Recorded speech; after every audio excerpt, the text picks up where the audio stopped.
মহারাজের ইচ্ছা অনুযায়ী আজ এই মাঠে বার্ষিক ক্রীড়া প্রতিযোগিতার আসর বসেছে।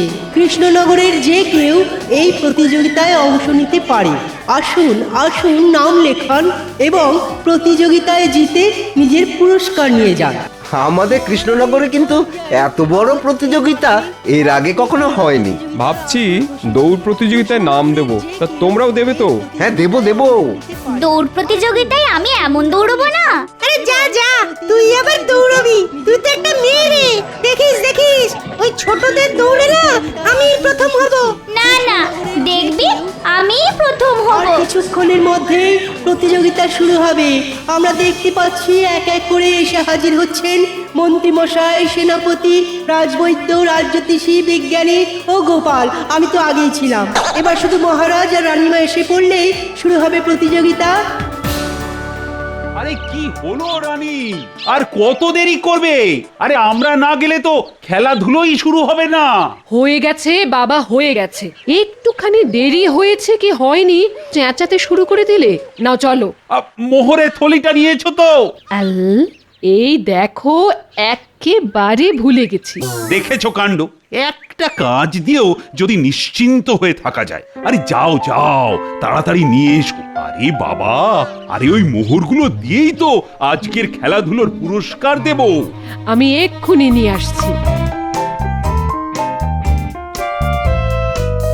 গোপাল, আজকে একটু দৌড়ঝাঁপ হবে? হ্যাঁ গোপাল, হ্যাঁ, তুমি এই দৌড় প্রতিযোগিতায় নাম দাও।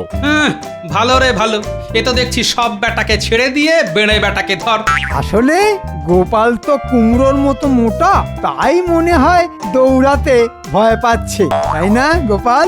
আমি দৌড়তে রাজি, যদি খ্যাংড়া কাঠির মাথায় আলুর দম মার্কা মন্ত্রী মশাইও আমার সঙ্গে দৌড়তে রাজি হন। মুখ সামলে কথা বলবে গোপাল। কি বললে?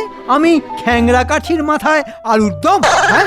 আপনার বিচারে আমি যদি কুমড়ো হই, তাহলে আমার বিচারে আপনি খ্যাংড়া কাঠির মাথায় আলুর দম।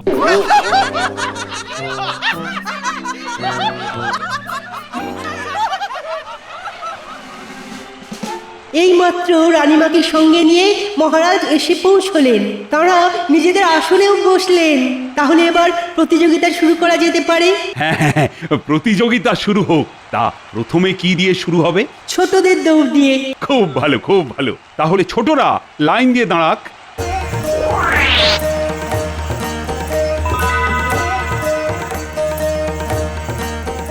মহারাজ, এবার তো তাহলে আপনাকে মাঠে গিয়ে দাঁড়াতে হয়। কেন? ভুলে গেলেন, আপনাকেই তো প্রথমে ছুটে উদ্বোধন করতে হবে। ও হ্যাঁ হ্যাঁ হ্যাঁ, এটাই তো রীতি। কি মজা, কি মজা, কি মজা। মহারাজও আমাদের সঙ্গে ছুটবেন। দৌড়ে মহারাজকে হারিয়ে দেখিয়ে দে তো। ইরে, আমাকে হারিয়ে দিবি? তাহলে চল তো দেখি কে কাকে হারায়।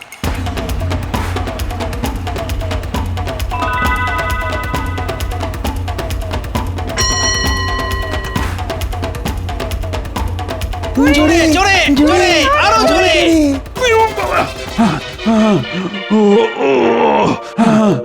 কি হলো মহারাজ? কি হলো? পিঠে কি টান ধরলো? কি গো, কি হলো?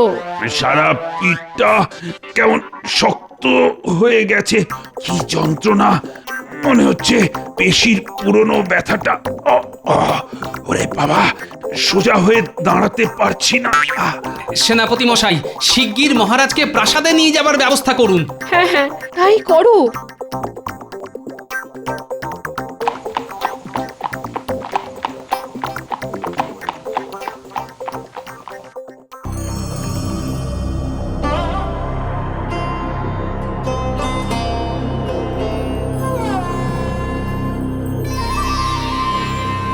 ওষুধটা খাবার পর এখন এখন কেমন বোধ করছেন মহারাজ? এখন অনেকটা ভালো। ওই ব্যথার টানটা চলে গেছে, কিন্তু হট করে পিঠের পেশিতে টানটা লাগলো কেন বলো তো? কেন লাগলো তুমি ভালো বলতে পারবে। সারা দিন নড়বে না, চড়বে না, একটু হাঁটা চলা করবে না। দিন দিন তোমার শরীরটা কেমন বেসামাল হয়ে যাচ্ছে, বুঝতে পারছো? আজ এখানে ব্যথা, কাল ওখানে ব্যথা, এরপর দেখো বাতে পঙ্গু হয়ে যাবে। রানীমা ঠিকই বলেছেন মহারাজ। ইদানিং আমিও লক্ষ্য করেছি যে আপনার শরীর আপনার শরীর আর আগের মতো নেই। রোজই হয় ব্যথা, না হয় হজমের গোলমাল। আমি বলি কি, এবার থেকে আপনি একটু ওই ব্যায়াম করুন, বিশেষ করে ওই যোগ ব্যায়ামে কিন্তু শরীরের সব রোগ পালিয়ে যায়। কেন এসব কথা ওনাকে বলছেন বলুন তো?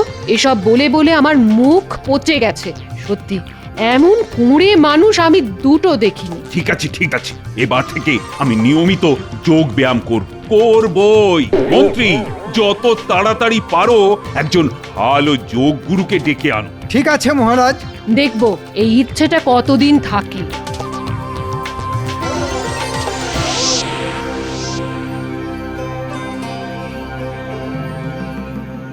মহারাজ, ইনি হলেন যোগানন্দ ব্রহ্মচারী। স্বাগত ব্রহ্মচারীজি।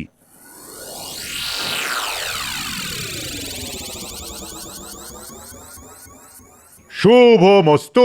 মহারাজ, তোমার মন্ত্রীর মুখে তোমার সমস্যার কথা আমি শুনেছি। শোনো বৎস, একমাত্র যোগ ব্যায়ামই পারে মানুষকে রোগ মুক্ত করতে। তবে একই চেহারা করেছো তুমি, মানে? মেয়েদের ভর্তি একটা শরীর। শুধু তুমি নও, তোমার রাজসভার প্রতিটি সদস্যকে দেখলেই বোঝা যায় ভেতরে ভেতরে কেউই সুস্থ নয়। এ আপনি কি বলছেন? অন্য কেউ না হোক, আমি তো পুরোপুরি সুস্থ, দিব্যি আছি। পেট পুড়ে খাই, নাক ডাকিয়ে ঘুমোই, কোনো বাত শ্লেষা জ্বর জ্বালার বালাই নেই আমার। সে তো ওপর ভেতরে ভেতরে তুমিও একটা রোগের কারখানা। না হলে কেউ কি এত মোটা হয়? শোনো কৃষ্ণচন্দ্র, তোমাদের বয়স হয়েছে। এই বয়সে ঘরে বসে যোগ ব্যায়াম করলে কোনো ফল লাভ হবে না। তাই সংসার থেকে পৃথক হয়ে যোগ অভ্যাস করতে হবে। মানে? নিদেন পক্ষে 6 মাস ঘর বাড়ি রাজত্বের মায়া সব কিছু ছেড়ে কোনো নির্জন স্থানে গিয়ে সকাল থেকে সন্ধে অবধি শুধু যোগ অভ্যাস আর নির্দেশ মতো অতি পরিমিত খাওয়া দাওয়া, তবেই রোগ মুক্ত হতে পারবে, না হলে নয়। এখন তুমি ঠিক করো কি করবে। না, আমি রাজি। আমি শুধু সুস্থ হয়ে বাঁচতে চাই। বেশ, তাহলে আমার সঙ্গে লিখিত চুক্তি করতে হবে। কেন চুক্তি কেন? কারণ আমি দেখেছি সংসারী লোকেরা 2 দিনের বেশি সংসার ছেড়ে থাকতে পারে না। তাই মহারাজ, চুক্তি পালন করলে তোমারই ভালো, না হলে তোমার বদনাম হবে। আর হ্যাঁ, কাজ শেষ হবার পর আমাকে দিতে হবে 500 স্বর্ণ মুদ্রা। এটা আমার পারিশ্রমিক। আমি চুক্তি করতে রাজি। আরে মহারাজের কি মাথা খারাপ হয়ে গেল নাকি? জানা নেই শোনা নেই, সম্পূর্ণ অজানা একটা লোকের সঙ্গে চুক্তি? বারণ করব না, থাক। যোগ করে যেভাবে ক্ষেপে উঠেছেন, তাতে বোঝালেও কোনো ফল হবে বলে মনে হয় না। মন্ত্রী, এক্ষুনি কাগজ কলম আর শিলমোহর নিয়ে এসো। আমি আজই ব্রহ্মচারীজির সাথে চুক্তি করতে চাই। যথা আজ্ঞা মহারাজ। এই যে মহারাজ, কাগজ কলম আর শিলমোহর। তোমরা বাগানে গিয়ে অপেক্ষা করো।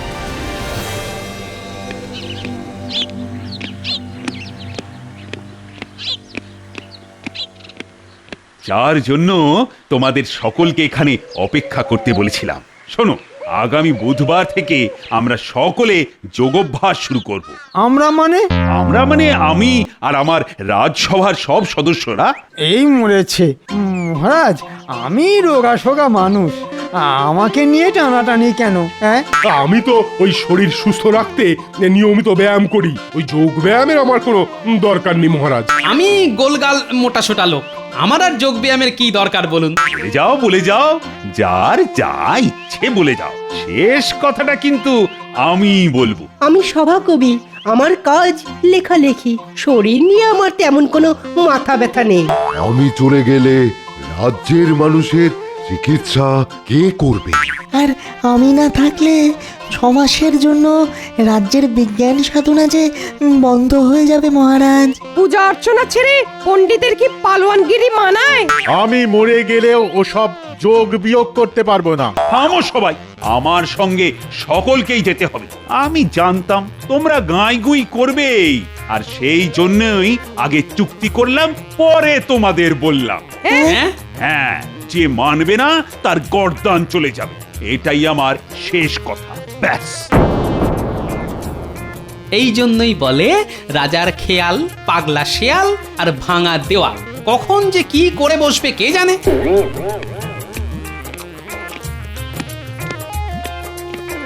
কি আরম্ভ করেছো বলো তো? দুম করে ঠিক করলে যোগ ব্যায়াম শিখবে, তা শেখো, কে তোমায় আটকাচ্ছে? কিন্তু ঘর বাড়ি রাজ্যপাট ছেড়ে 6 মাসের জন্য অন্যত্র গিয়ে যোগ ব্যায়াম শেখা? না না না, এ পাগলামি আমি তোমাকে করতে দেব না। ও, কথাটা দেখছি ঠিক কানে পৌঁছে গেছে। দেখো রানী, এটাকে পাগলামি না বলে বলো ইচ্ছা শক্তি। হ্যাঁ, আমার ইচ্ছে হয়েছে যতদিন বাঁচবো নিরোগ হয়ে বাঁচবো, তাই গুরুর পরামর্শে আমি এ সিদ্ধান্ত নিয়েছি। সিদ্ধান্ত নিলেই হলো। বলি 6 মাসের জন্য তুমি চলে গেলে তোমার এই রাজ্যপাট সামলাবে কে? মন্ত্রীর ওপর দায়িত্ব দিয়ে গেলে 2 দিনেই তো সব ফাঁকা করে দেবে। কিছুই ফাঁকা করে দিতে পারবে না, কারণ ওকেও আমি সঙ্গে নিয়ে যাব। আর শুধু মন্ত্রী নয়, আমি ঠিক করেছি আমার সঙ্গে সব পারিষদরাই যাবে। ওরাও 6 মাস ধরে কঠোরভাবে যোগাভ্যাস করবে। যোগ গুরুর সাথে আমার সেই রকমই চুক্তি হয়েছে। বাহ, আমাকে না জানিয়ে চুক্তিও হয়ে গেছে। চমৎকার। তা সকলকে নিয়ে যে চলে যাচ্ছ, বলি এই 6 মাস রাজসভার দরজা কি তালা বন্ধ থাকবে? রাজ্যের প্রজারা তাদের অভাব অভিযোগের কথা জানাবে কার কাছে? কেন, তুমি আছো কি করতে? তোমার কাছে জানাতে আসবে। কেন, আমি কি রাজা? রাজা না হলেও রানী তো। শোনো, অহেতুক কথা বলে নষ্ট করার মতো সময় আমার নেই। আমি যা ঠিক করেছি তাই হবে। সামনের সপ্তাহতেই আমি যাব। আর আমাকে যদি চিরকাল সুস্থ দেখতে চাও, তাহলে যাবার সময় বাধা না দিয়ে এই 6 মাস রাজ্যের দায়িত্ব নিজের কাঁধে তুলে নাও। আমার কি সর্বনাশ হলো গো! এই 6 মাস আমি কার সঙ্গে ঘর করব গো? কার সাথে বা ঝগড়া ঝাঁটি করব গো? হ্যাঁ, মহারাজের একই অন্যায় জেদ গো। নিচে যাচ্ছিস যা, আমার ঘরের মানুষটাকে এই যোগ বিয়োগের মধ্যে কেন টানাটানি করছিস গো? তাই দেখো গিন্নি, মরা কান্না কেঁদে কোনো লাভ নেই, যেতে আমাকে হবেই। এই শোনো, আমি বলি কি, হ্যাঁ, তুমি না আজ রাতে মাসির বাড়ি পালিয়ে যাও, তাহলে মহারাজ আর তোমাকে খুঁজেও পাবে না আর নিয়েও যেতে পারবে না। হ্যাঁ, কথাটা মন্দ বলনি, তাহলে পালাই বলো। গোপাল দাদা, ও গোপাল দাদা। ব্যাস হয়ে গেল, শুভ কাজে বাধা। কি রাজরক্ষী, ডাকাডাকি কেন? নাও নাও, গোপালকে চ্যাংদোলা করে নিয়ে চলো। বলা যায় না আজ রাতেই ও আবার পালাতে পারে।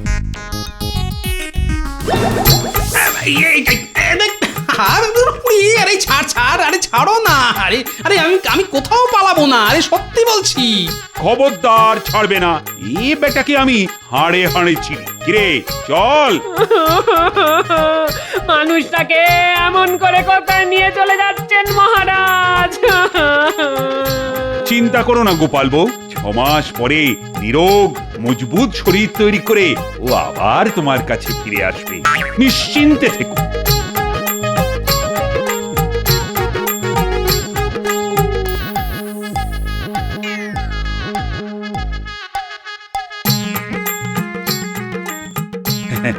কেমন দেখলেন ব্রহ্মচারীজি? হ্যাঁ, বেশ নির্জন, লোকালয় থেকেও দূরে এই রকম জায়গায় তো যোগ অভ্যাসের পক্ষে উপযুক্ত।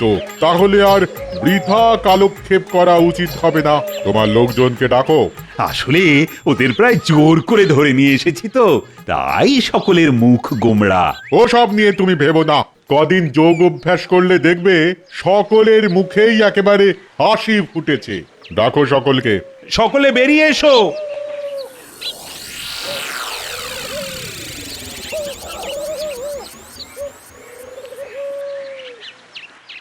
সকলে এক সারিতে দাঁড়াও।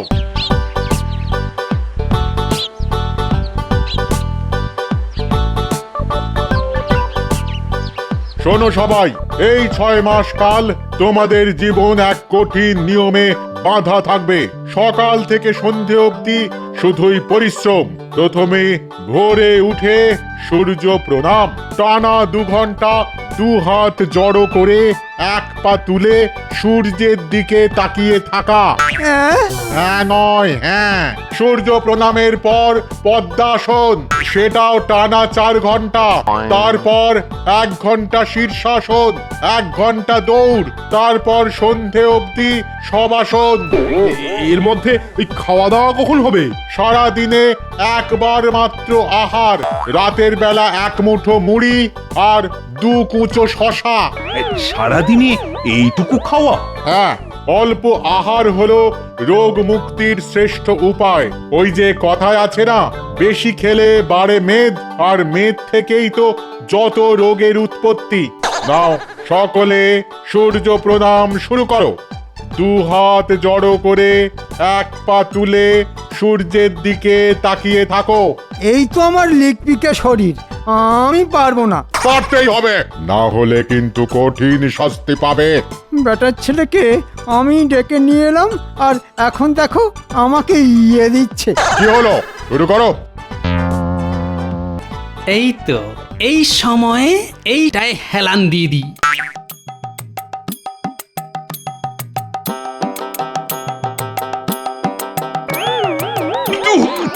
লাগলো। কৃষ্ণচন্দ্র, শরীরের কি হাল করে রেখেছো দেখেছো? নিজের শরীরের নিজেরই কোনো নিয়ন্ত্রণ নেই।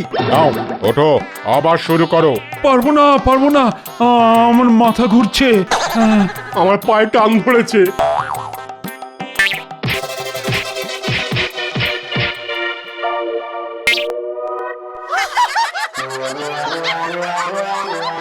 দেখো দেখো দেখো, গোপালকে দেখো, এত মোটা কিন্তু কি মজবুত শরীর। গোপাল গোপাল এই রে, গোপাল, একটু ঘুমিয়ে নিচ্ছিলাম, সেটা আবার বেটা বুঝতে পেরে গেল নাকি? মনে হয় পারেনি। কি ব্রহ্মচারীজি? তোমার যোগ অভ্যাস খুবই ভালো হচ্ছে। ভালো তো হবেই, আমি যে এসব যোগ ব্যায়াম রোজ করি। শোনো গোপাল, তুমি যখন এসব করেই থাকো তাহলে তোমাকে বেশি বেশি করে করার কোনো প্রয়োজন নেই। তুমি বরং সেই সময় আমার রান্না বান্না দেখবে, বুঝতে পেরেছো? ওই একটু ঘন দুধ, ক্ষীর, দই, এইসব আর কি। বাহ, আমরা তাহলে ক্ষীর দই এসব খাবো? না, এসব আমার জন্যে, আমার জন্যে, তোমাদের জন্য মুড়ি আর শশা। কি হলো, সকলে আবার শুরু করো, না হলে কিন্তু আমি ছাড়বো না। মনে রাখবে, আমি কিন্তু খুবই কড়া শিক্ষক।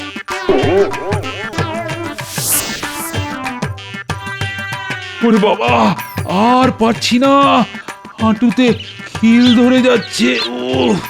যোগাভ্যাসের ঠেলায় পিঠের পুরনো ব্যথাটা যেন বাবা জাগার দিয়ে উঠেছে।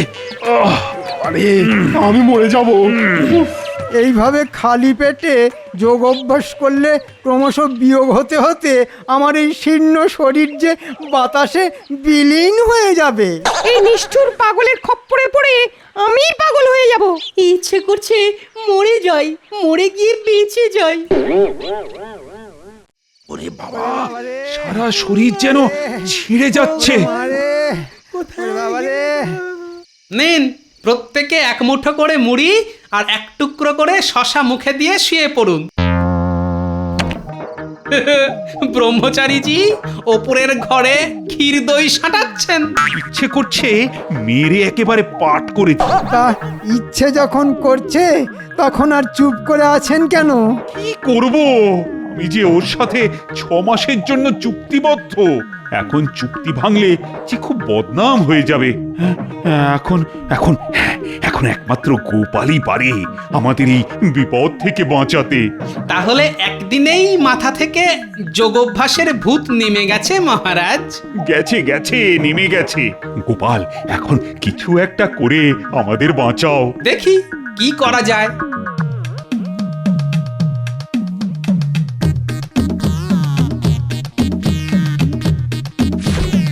পুটি পুটি পুটি রে, আরে আমি গোপাল, দরজাটা খোলো। পুটির সঙ্গে আমার খুব দরকার। কি ব্যাপার গোপাল দাদা, এত রাতে? পুটির সঙ্গে আমার কথা আছে, শোন পুটি।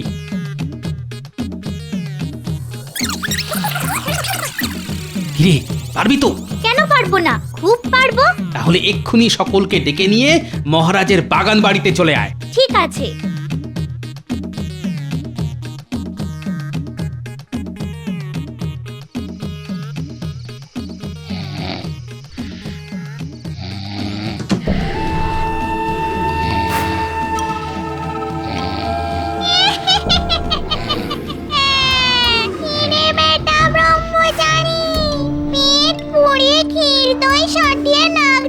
ঘুমোচ্ছিস? ওঠ ওঠ।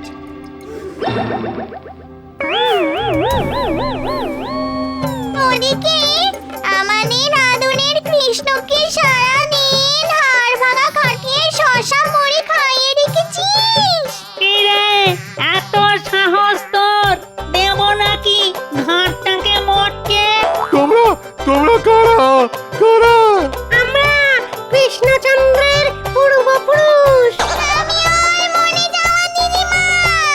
আমি ওর স্বর্গত ঠাকুরদা রে। রাম রাম রাম রাম রাম রাম রাম। তোমরা তাহলে ভূত ভূত। না না না না, আমার গাঁট হয়েছে। এই নাক বলছি, কানে বলছি, এবারে আর কখনো আমি কৃষ্ণনগরে আসবো না। ওরে বাবা রে। তাহলে এক্ষুনি পালা এখান থেকে। যাচ্ছি। আরে দাঁড়া বেটা দাঁড়া, আগে চুক্তিপত্রটা বার কর। এবার ওটাকে কুচি কুচি করে ছিঁড়ে ফেল। যা যা, এবার দূর হয়ে যা। ওরে বাবা রে, ওরে বাবা রে, ওরে বাবা রে, গোপাল, তোমার আর তোমার চেলা চামুন্ডাদের জবাব নেই।